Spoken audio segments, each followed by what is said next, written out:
Olá, concurseiro. Seja bem-vindo ao canal da Astro Educa. Hoje vamos estudar responsabilidade social corporativa com foco bem de prova, conectando gestão ambiental e seus aspectos econômicos, modelos e estratégia, noções de governança corporativa, ESG e também os Objetivos de Desenvolvimento Sustentável, os ODS.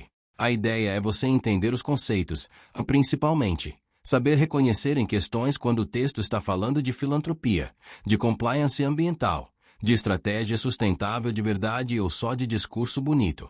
Responsabilidade Social Corporativa, ou RSC, é a forma como a organização assume compromissos com a sociedade além da obrigação legal mínima, integrando preocupações sociais e ambientais às decisões e à forma de operar. O ponto mais cobrado em concurso é: RSC não é sinônimo de doação e não é campanha de marketing. Filantropia pode fazer parte, mas RSC é gestão. Ela envolve responsabilidade sobre impactos, relação com stakeholders e incorporação de critérios éticos e sustentáveis na estratégia e nas operações. Quando a empresa reduz acidente de trabalho, garante diversidade e inclusão com políticas reais, controla emissões, trata efluentes, dá transparência a contratos, combate corrupção e presta contas. Isso é RSC no sentido moderno, porque mexe na forma de operar e decidir. Quando a gente entra nos aspectos econômicos da gestão ambiental, você precisa entender a lógica da economia ambiental aplicada à administração. O meio ambiente gera custos e benefícios que nem sempre aparecem no preço de mercado. Um conceito central é o de externalidade. Quando uma organização polui e o custo fica para a sociedade, isso é externalidade negativa. Quando ela preserva uma área e isso melhora a água, clima e biodiversidade, gerando benefício coletivo, isso é externalidade positiva. Em prova, a banca costuma cobrar a ideia de que a regulação ambiental, a fiscalização e instrumentos econômicos existem justamente para internalizar essas externalidades, ou seja, trazer para dentro da decisão da organização os custos que antes eram empurrados para fora. Na prática gerencial, gestão ambiental tem custo, mas também tem retorno, e a prova gosta de te fazer pensar nessa conta completa. Existem custos de conformidade, como licenciamento, monitoramento, adequação tecnológica, treinamento, auditorias, certificações. Existem custos de prevenção, como melhorar processo para gerar menos resíduo. Existem custos de falha, como multa, embargo, perda de imagem, ação judicial, indenização, acidente ambiental e interrupção de operação. Quando você analisa economicamente, muitas vezes prevenção sai mais barata que correção, e isso se conecta com o raciocínio de risco. Não é só gastar por gastar, é reduzir probabilidade e impacto de eventos que podem ser muito caros. Também é comum aparecer em prova a ideia de ecoeficiência, que é produzir mais valor usando menos recursos e gerando menos impacto. Isso tem leitura econômica direta: reduzir consumo de água e energia, reduzir matéria-prima, reduzir perdas, diminuir retrabalho, reaproveitar resíduos. Tudo isso reduz custo operacional e pode aumentar competitividade. Aqui entra muita visão de ciclo de vida, porque o impacto ambiental não está só no momento da produção. Está na extração de insumo, transporte, uso e descarte. Então, quando a organização redesenha produto ou serviço para durar mais, ser reciclável ou gerar menos resíduo, ela está adotando uma lógica mais moderna de gestão ambiental. E isso pode aparecer em questões como estratégia de longo prazo, economia circular e inovação. Falando em modelos e estratégia de gestão ambiental, um jeito bem claro de pensar é a maturidade da postura ambiental. Existe a postura reativa, que faz o mínimo para cumprir lei e reage quando é cobrada. Existe uma postura preventiva, que investe em reduzir impacto antes de virar problema, com melhoria de processo, treinamento e controles.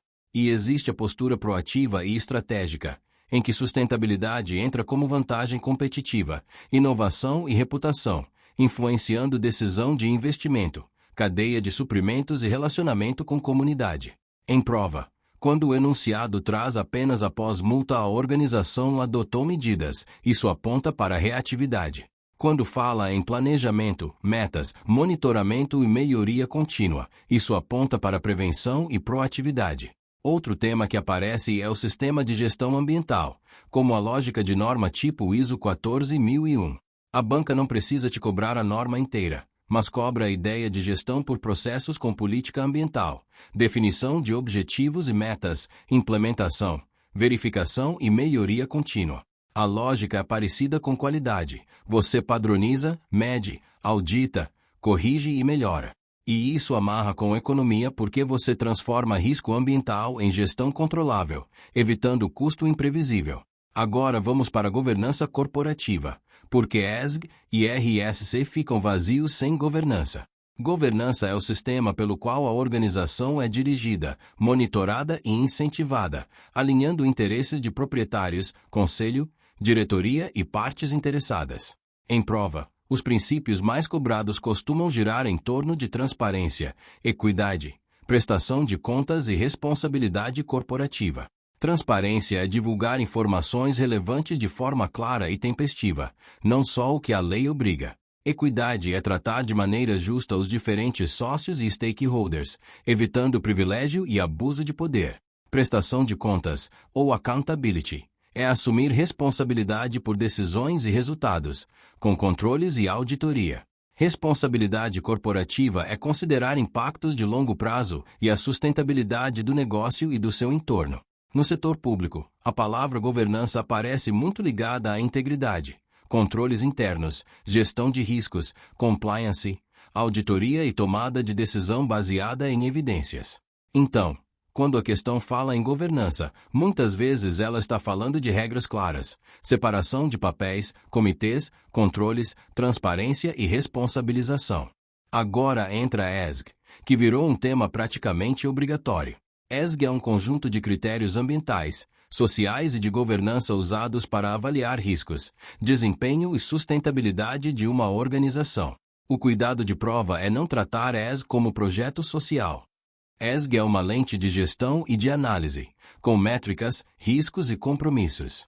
No pilar ambiental, entram emissões, energia, água, resíduos, biodiversidade, mudanças climáticas, conformidade e prevenção de danos. No social, entram saúde e segurança, diversidade e inclusão, direitos humanos, relações de trabalho, impacto na comunidade, proteção de dados, qualidade do serviço ao usuário. No pilar governança, entram ética, controles, combate à corrupção, independência e funcionamento de conselho, auditoria, transparência, gestão de riscos e conflitos de interesse. A banca pode cobrar materialidade, que é a ideia de focar no que é realmente relevante.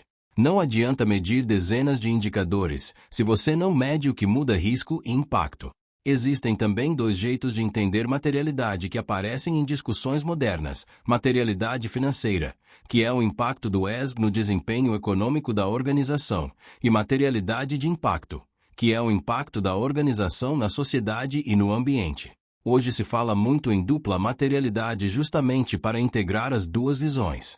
Outro ponto comum em prova é relatório e prestação de contas. ESG pressupõe mensuração e divulgação, com padrões e relatórios. A banca pode mencionar framework e a lógica geral é indicadores consistentes, comparáveis, auditáveis, evitando greenwashing, que é quando a organização parece sustentável no marketing, mas não muda a prática nem entrega a evidência. Por fim, ODS, os Objetivos de Desenvolvimento Sustentável, são metas globais da Agenda 2030 da ONU. Em prova, não é comum pedir que você decore todos, mas é muito comum cobrar o conceito. Os ODS funcionam como um mapa de prioridades de desenvolvimento, integrando social, ambiental e econômico, como erradicação da pobreza, educação de qualidade, saúde, água e saneamento, energia limpa, trabalho decente, redução das desigualdades, cidades sustentáveis, consumo e produção responsáveis, ação climática, vida terrestre, vida na água, paz e instituições eficazes, e parcerias. O que a banca gosta é a conexão. Organizações públicas e privadas podem alinhar projetos e indicadores aos ODS, usando-os como referência para estratégia, priorização e avaliação de impacto. E aqui entra a noção de parceria, porque muitos ODS exigem ação coordenada entre governo, sociedade e setor produtivo. Para fechar, guarda esta leitura de prova. Responsabilidade social corporativa é gestão de impactos e relacionamento responsável com stakeholders. A economia da gestão ambiental mostra custo total, Risco e retorno de prevenção e eficiência. Modelos ambientais evoluem de reativos para estratégicos. Governança da estrutura de decisão. Controle e accountability. ESG transforma sustentabilidade em critérios mensuráveis de risco e desempenho, e ODS funcionam como agenda de referência para a estratégia e resultados de longo prazo. Se você entender essa amarração, você não fica refém de definição decorada, você interpreta o cenário e marca a alternativa certa com segurança.